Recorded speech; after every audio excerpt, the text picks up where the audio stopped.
But I'm really excited to see like some of the newcomers and what they can do. I definitely think that of all the people that play this game, PickPig is definitely one of them.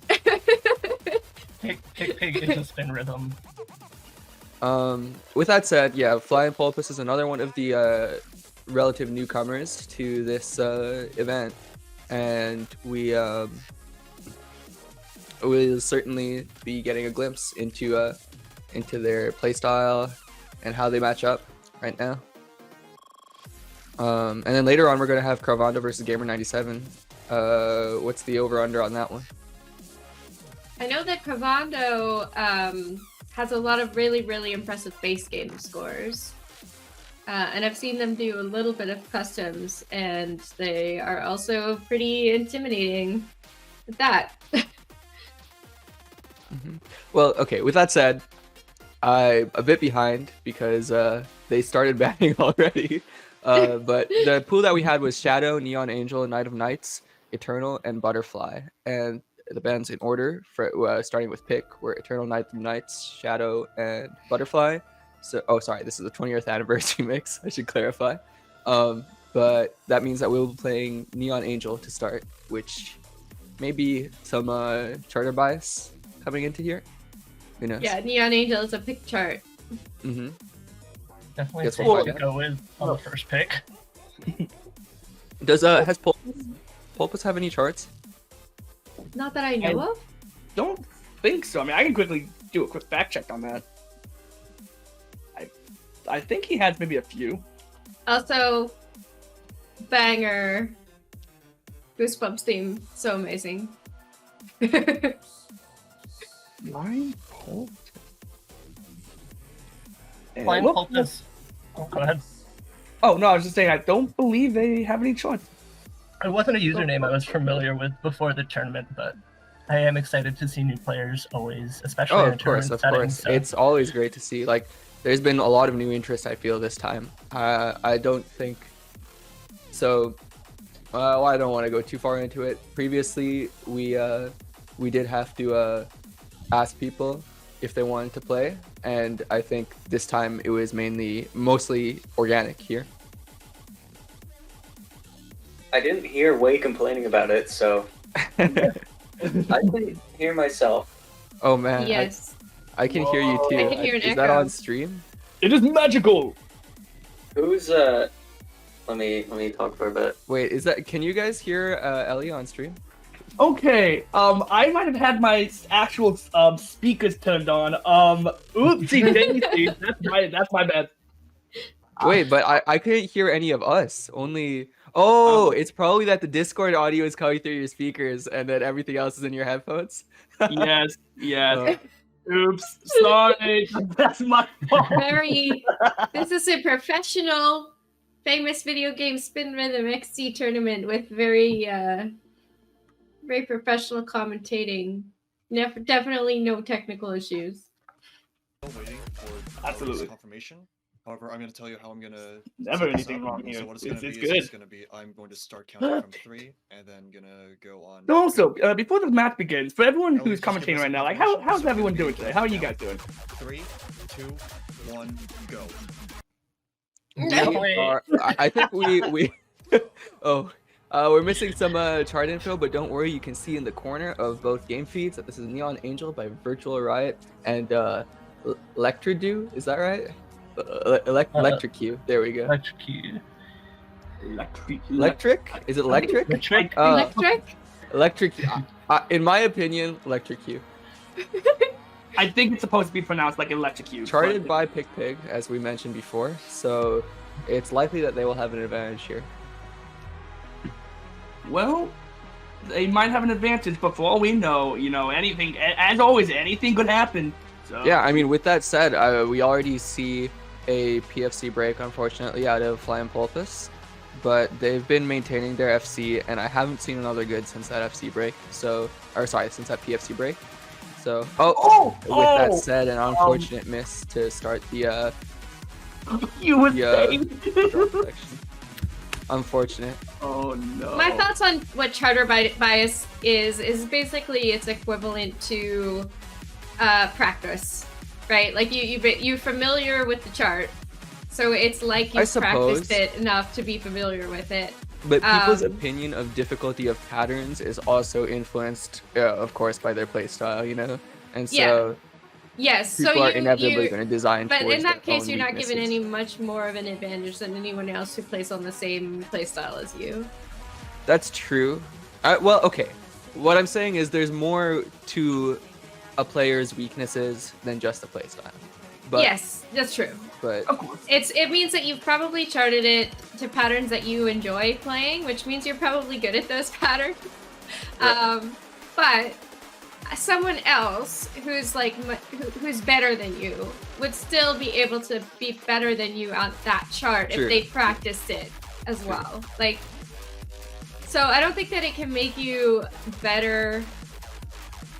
Like, it's not like you would be better than you could otherwise play on someone else's chart with similar patterns. It's just like you're familiar with it, so nothing surprises you, and the patterns are all patterns that you tend to like to play. But there's not like a magical, like, you can pass everything you chart, or you can S rank everything you chart no matter what. We had a slider Look. break from Pick there. all I'm saying is I'm better at Explorer 1 than Swag. And Swag is better at the game than me. But Swag Fine. doesn't have the same level of familiarity with it. FlyinPoulpus treading very close with that health bar being low. That's true. Yeah, it This seems. chart is hard. I feel like It is this very hard. 43 doesn't accurately reflect how difficult this chart is, for me anyway.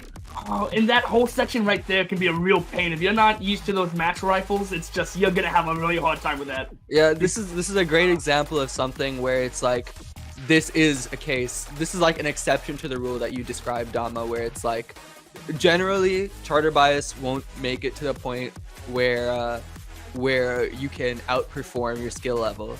But certain things, especially like if you're much more practiced on wide patterns and you're experienced in how you would chart those kinds of wide patterns, I think that can lead to a significant advantage that's not simply attributable to skill and practice. But that's Maybe. obviously the exception, not the rule. I mean, it's just because, like, if you like wide patterns and you like to play wide patterns, then you probably chart them as well. But, like, someone else could chart wide patterns and you would do well on those too. True, you know? true. Another example of that would be like any kind of like if you aggressively chart syncopation or like funky rhythms, you know, it's just because that's what you like and what you're comfortable with, not Yeah, because Trex- of an inherent advantage on your own charts. Trex is saying your own charts will never surprise you. Right. That's true. But it's the same as if someone had practiced the chart a bunch of times and was just really familiar with everything that was coming.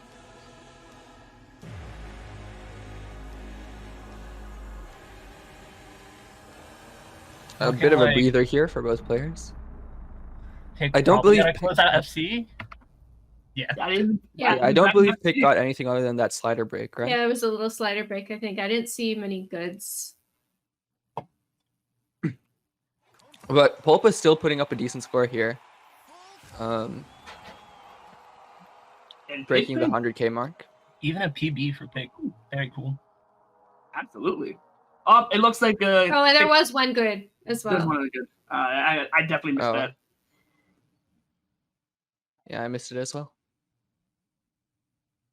Still though, this song, like, I feel like, I guess it just depends because of course a lot of people play tested this, so I guess there was a decent amount of people who thought this fit around the 40s. But I guess depending on your control scheme, some people might actually think otherwise and be like, oh, maybe the 50s. Oh, I just noted Poulpus's hand cam. I didn't notice that until just now. That's quite nice. anytime there's a Pick player adjusting calibration. honestly, anytime there's a player with a webcam, it's fun. It's always fun to see how people play this game, since there's so many different control schemes. It looks like they'll be playing. Yeah, I don't have enough screens for this. Yeah, I have 500 tabs open all on one monitor. How many? How many? I only ever have like 3 tabs open. Jesus. They're going to be playing Shadow. Shadow by Boss Fight featuring JT Roach and Shadow my catalog. whatever.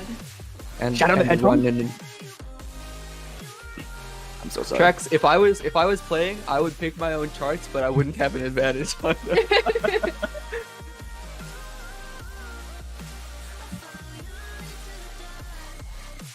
Also, can I just say real quick, this song's an absolute banger. It's so good. Yeah, we're getting some banger songs with banger charts today. It's quite nice. I'm a fan of both of these. Both. I mean, the whole pool is full of great songs, except Butterfly. Nah, Butterfly is great. Butterfly's great. I will say, I personally tend to lean towards shorter charts, and both of these being 4-minute long charts. Definitely, I wonder if these players prefer to just play things that have a little bit more length to get really into it. Gabby mentioned in chat, I'm surprised nobody's commented on the scratches on this chart yet. I think they're referring to the scratch zone, the repeated scratch zones. Oh, the fact that there's scratch zones back to back. Yeah. I think it doesn't really change much how they play.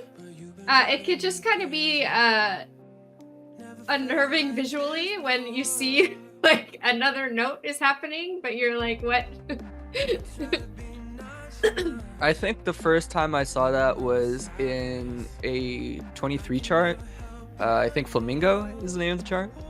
And at first I thought it was weird. Like I was watching someone play it and it looked weird to me. But when I played it, it felt completely intuitive and like I didn't think twice about it, you know? And Yeah. I feel like that's how I feel about them. So they look weird, but they play perfect. Yeah, they're totally fine. Like you don't actually have to scratch much more than you would normally be scratching, unless they were really short. With click notes on, I remember being like, what was that? Because it clicks when the next scratch comes up, but you can't actually, it doesn't immediately look like there's another note. Right. I think honestly they play better with clap notes on because the only reason you would do the scratch into scratch is to get that feeling of them being split, if that makes sense. Yeah, there's 3 in a row there, I think. Mm-hmm. 2 in a row there. I'm behind because I can't look at both the. I can't watch both streams. I have it, but I can't. You My can eyes go pop out to chat the- and put it next to the Oh, that's a Discord good feed if idea. that's what you're. Oh yeah. Okay, I'll be yeah, honest. pop out chat. Good idea. I think it's because I haven't used done Twitch in a while, but I actually legit forgot you can do that. So thank you for that reminder. No problem. Well, I mean that's gonna be a welcome back in one way. Shush, it's a secret. A couple unfortunate misses out of FlyinPoulpus, but Pick still holding the PFC pace. Yeah, overall I'm glad still one of a us really is good paying run from attention. Pulpus. Wait, how do you pop up a chat again? In the settings, the little settings gear. Oh, got it. I see it. Up there you go. Thank you. I'm gonna go look at I'm the chat. guessing. Wait, do y'all have one monitor or what? I have 2 monitors. I'm just using. I'm on a I laptop. have the bracket stuff pulled up on my other one. Okay. I have 2. Sorry. I have 2 as well. I like it's more convenient to have everything on one screen, if possible. Right. I'm just used to like having gameplay on one screen and chat on the other from streaming myself. Yeah, But- that's how I normally do it, but based on the positioning of my webcam, I wanted to have the thing that I was looking at most often be on that side. Oh, that's interesting. So for me, the concept that I have is that my gameplay is on the other monitor, the monitor that doesn't have the webcam. Yeah, no. Because when I'm looking at the webcam, I'm looking at chat. If Yes. that makes sense. Yes. No, I agree. That's how I stream. Oh, okay. I But- see. I but see for what you're saying. You're commentating- inverting it right now. Yes. I got you. I was gonna say FlyinPoulpus, despite a couple unfortunate misses, was holding pretty strong streak combos through, but then unfortunately dropped. But it's another still net only there. been the 3 misses if I've Yeah, been, it's still paying been attention. really This has been a impressive. really good run by by Poulpus. This is I'm sure Poulpus's there's first- some nerves. Yeah. Yeah. Is this is Poulpus's first tournament? I think. It is. I I don't know what. I could have sworn FlyinPoulpus was in one. I can double check. I'm not 100% sure about it, but I don't believe I've seen their name in a recent previous SSSO. Though, I guess to be fair, the last recent one was 6 months ago, back in July. So. And you're also playing against PickPig, you know. So there's gotta Yeah. be some additional pressure. Yeah. there. Yeah, no, Fine, there's no me. rolls, no previous tournament rolls. PB Pick had a bunch of PFC's players. Pick with the PFC, wow. Pick And with a the- PB that's from sub Flying 10. Poulpus. And that's And What with is a that? funny number as well. Whoa. an 8.9. Wow, sub 9. Oh. That's always impressive. Ooh. 96966. Yeah, it's From a PickPig. good number. Oh. Well played by both Nice. players. Poulpus is not out of it, of course. They get